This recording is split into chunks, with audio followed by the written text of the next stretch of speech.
ನಮ್ಮ ಮಕ್ಕಳು ಚೆನ್ನಾಗಿ ಓದ್ಲಿ, ನಮ್ಮ ಮಕ್ಕಳು ಚೆನ್ನಾಗಿ ಉದ್ಧಾರ ಆಗಲಿ, ನಮ್ಮ ಮಕ್ಕಳು ಒಂದೇ ನೌಕರಿ ತಕೊಳ್ಳಿ ಅಂತೇಳಿ ಕೂಲಿ ನಾಲಿ ಮಾಡಿ ಕಷ್ಟಪಟ್ಟು ನಿನಗೆ ಓದ್ಲಿಕ್ಕೆ ಅಂತ ಹಣ ಕಳಿಸಿದ್ರೆ ನೀನ್ ಮಾಡ್ತಿರೋದೇನೋ ಹಣನೆಲ್ಲ ತಕೊಂಡು ಫ್ರೆಂಡ್ಸ್ನ ಕರ್ಕೊಂಡು ತಿನ್ಲಿಕ್ಕೆ ಕುಡಿಲಿಕ್ಕೆ ಮಜಾ ಮಾಡ್ಲಿಕ್ಕೆ ಹಣ ಖರ್ಚು ಮಾಡಿ ಒಂದು ಪೋಲಿಯಾಗಿ ಒಂದು 420 ಆಗಿ ತಿರುಗ್ತಾ ಇದೀಯಾ.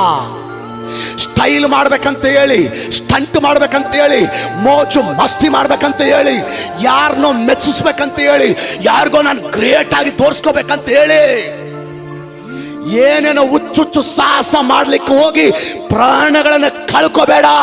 ಎಷ್ಟೋ ಜನ ತಂದೆ ತಾಯಿಗಳು ಇವತ್ತಿಗೂ ಮಗನನ್ನ ಕಳ್ಕೊಂಡ ದುಃಖದಿಂದ, ಮಗಳನ್ನ ಕಳ್ಕೊಂಡ ದುಃಖದಿಂದ ಇವತ್ತಿಗೂ ಹೊರಗೆ ಬಂದಿಲ್ಲ. ಸತ್ಯವಾದ ಏನಂತ ಗೊತ್ತಾ? ನೀನ್ ಪಾಪನ ಬಿತ್ತಿದ್ರೆ ನೀನ್ ಕೊಯ್ಯುವಂತದ್ದೇನ್ ಗೊತ್ತಾ? ಮರಣ.